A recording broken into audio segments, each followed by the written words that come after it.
updated look at the garden beds. So I started off with some colder weather plants. So we have some iceberg lettuce here, some romaine, and then a couple spinach plants. And all of these should do well in the colder temperatures that we're having right now. And then here we have a strawberry plant.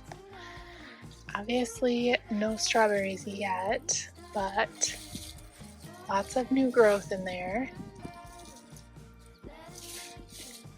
And then we have some rosemary and this green onion, which these are actually from seeds that I planted back at the beginning of March. And then kale, which is doing so well. So here's a look at our little cold weather garden boxes, and then we'll transition these to the warmer weather plants in a couple months. Hi you guys, welcome back to another episode of Life with Z. It's Saturday morning and we just got in from spending some time outside, decorating the tree in the front yard for Easter and watering our plants in the backyard. And today I'm excited to do some spring crafts and a little bit of baking. So first thing on the agenda is this craft that I just dreamt up. So I was looking for spring and Easter garlands at the craft store over the last couple weeks and I couldn't find anything that I loved. So I decided to make something. Originally, I thought it would be fun to make a beaded garland, and my original idea was to make little carrots and bunnies, but I thought we could make it even better and make it a general spring garland that I could keep up even longer. So my plan is to use these seed beads that I picked up from Michael's, and I think they are so pretty, all of these beautiful pastel colors. And I want to make some pretty basic daisies out of wire and beads, and then we'll string them together and make a really pretty spring garland that I can hang up in my office this season. And then after our crafts, I'd really like to do some baking as well. So I have a couple ideas in mind, thinking something really fresh and again springy, whether that's a lemon citrus muffin or a carrot cake.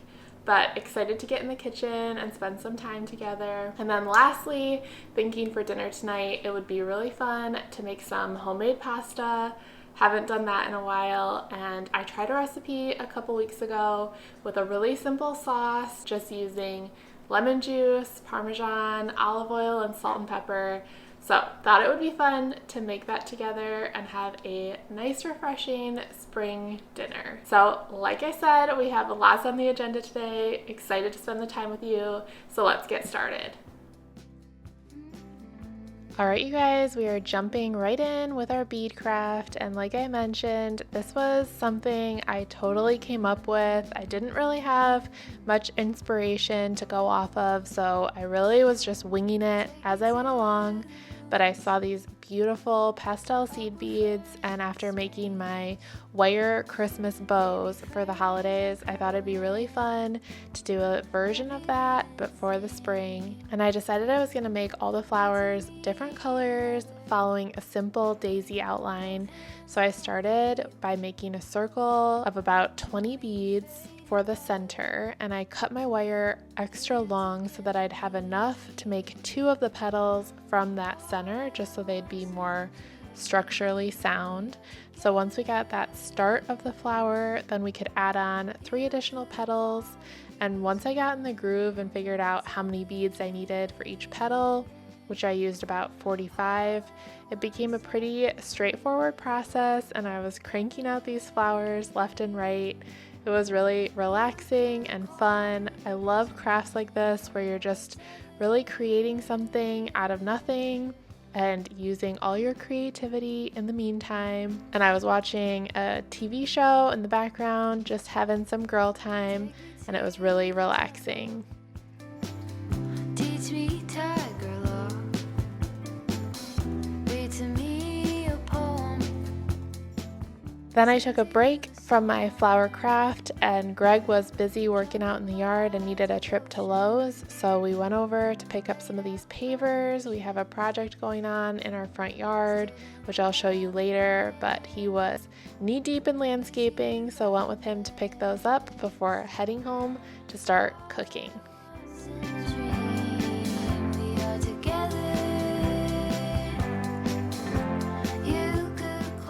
Alright guys, it's 6:30. We had a fun day today working on our crafts, made some pretty good progress on our beaded flowers, and took a little break and went to Lowe's. My husband's working on a few projects, so went with him to pick up some supplies, including some pavers for the front yard. And now it's time to do some of our cooking and baking, so I'm excited to make some homemade pasta together. Gotta get out all the ingredients and we'll get that started, and then the pasta noodles have to air dry for a bit. The pasta noodles will take a little while to dry, so while those are drying we can make our carrot cake muffins. So let's get started.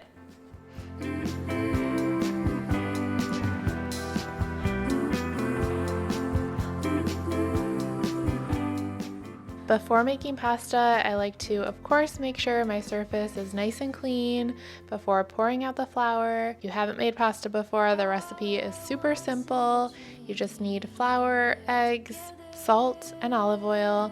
This recipe called for 2 teaspoons of salt for 2 servings, and as I was doing it, it didn't feel right, and honestly, it didn't taste right either, so I would not recommend this exact recipe.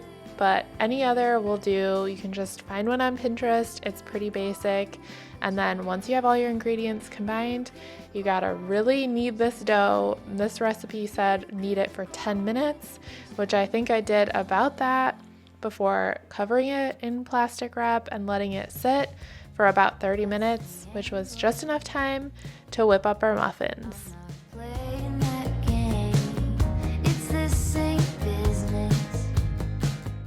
I decided to make carrot cake muffins, and I'll link the recipe in the description box below, but this recipe was pretty simple as well.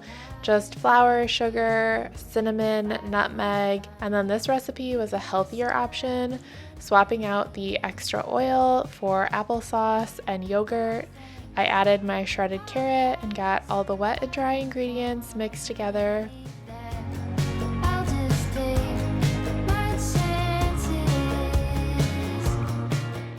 This recipe suggested either adding walnuts or raisins.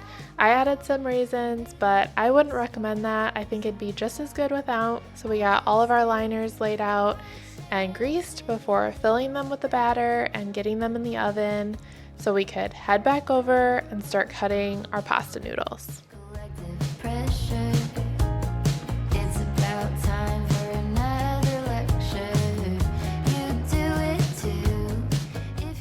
Rolling out the pasta is pretty intense, and every time I do this, I'm reminded of how badly I need that KitchenAid pasta rolling attachment, but for now, we're making it work with what we have. And I saw a video one time of someone rolling out pasta dough like this in a cooking class, where you kind of roll the dough around the rolling pin and press the dough into the rolling pin to make it thin, if that makes sense, versus rolling the dough flat on the counter. So you're kind of pressing the dough itself into the rolling pin. And that was really the only way I could get this as thin as I needed it.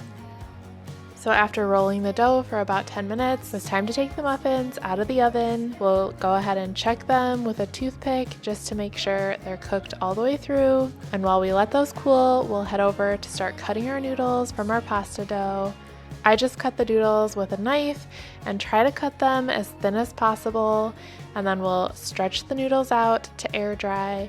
In the past, I've dried the dough before slicing it, but I really think it works better to cut the noodle shapes first and then hang them.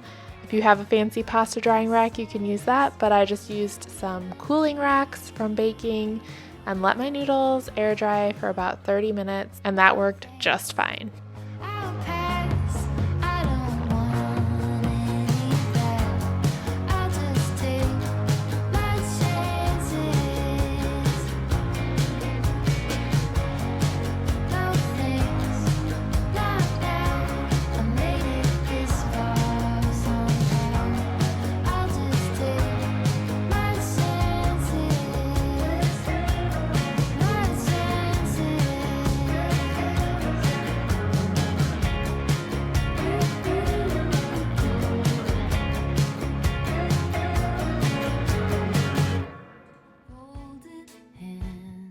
The muffins turned out great, so we'll get those all set up on my cake plate before getting those dried noodles into our boiling water.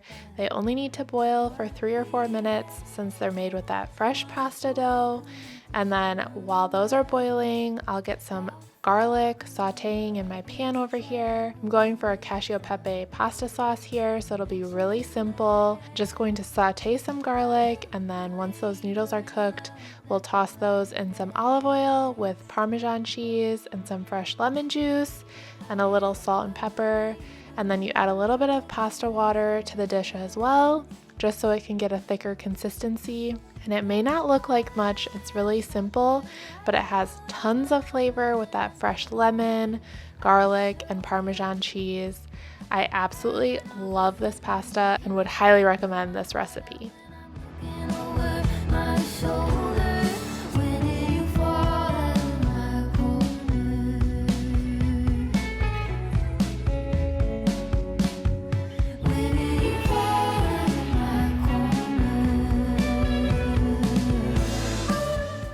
Alright you guys, here's the finished product. The pasta turned out great. We've got our carrot cake muffins and we're ready to enjoy a delicious dinner.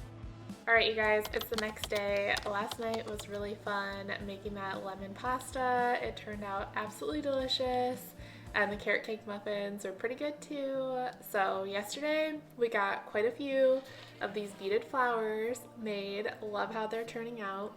And my goal is to make about 15 of them so I can string them up in a garland and decorate my office. So far we have 8. A few are better than others, but they're really coming together. Super sweet. Love how delicate and dainty they are. Trying to do a variety of different colors. And then I haven't decided yet if I want to string them on some wire or fishing line or ribbon, but we'll make a little garland and hang these up in my office. So we've got about 6 more to make. We'll keep on crafting and then we'll put together the garland and see how it looks.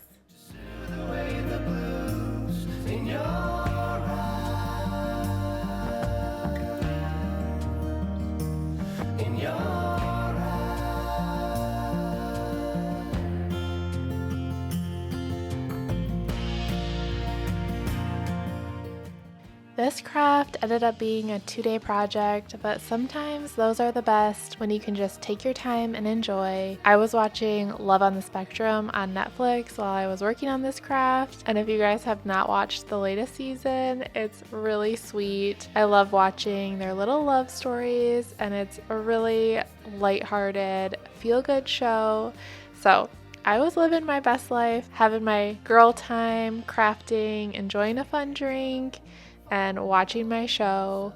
And I took lots of breaks, as you guys saw. So Saturday we took some breaks to go to the garden center and cook and bake. And Sunday I took some breaks too as I was finishing my last couple flowers.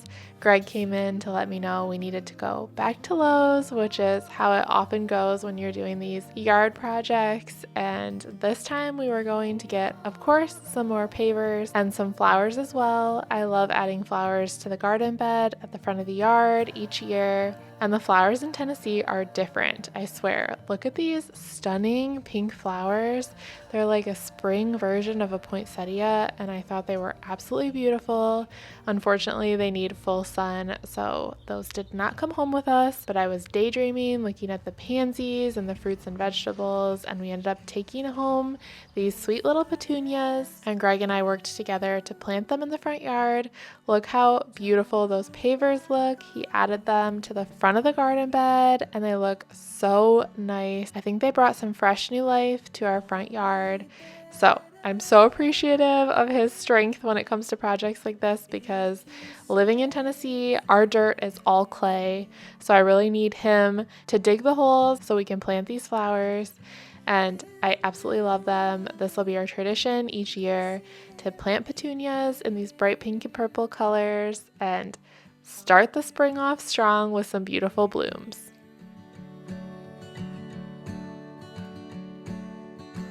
There's a shadow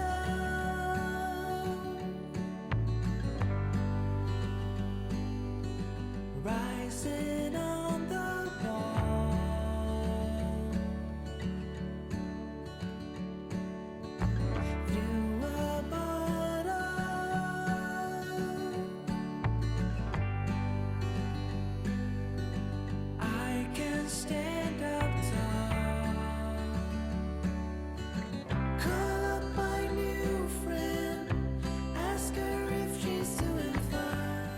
Here's a final look at the garden bed with our beautiful fresh pansies planted and looking beautiful. And after spending some time in the yard, we'll head inside to finish up our spring garland.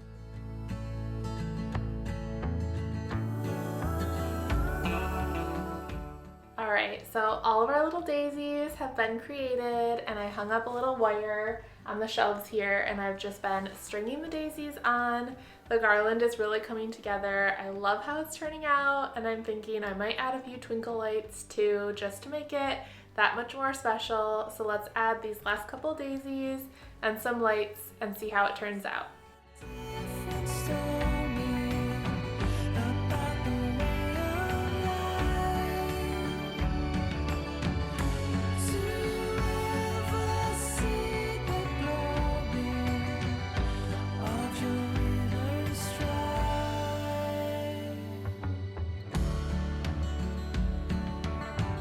If I ask you,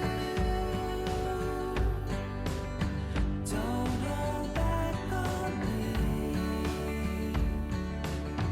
Only better if you set it free. There's a shadow. Alright you guys, that's all for today's video. We got lots of fun things done, from baking and cooking to crafting and even spending time outside in the garden. Thank you so much for spending the time with me. Hopefully you enjoyed today's video. If you did, please make sure to hit the like button and subscribe if you're new, and I'll see you next week for a brand new video. Bye!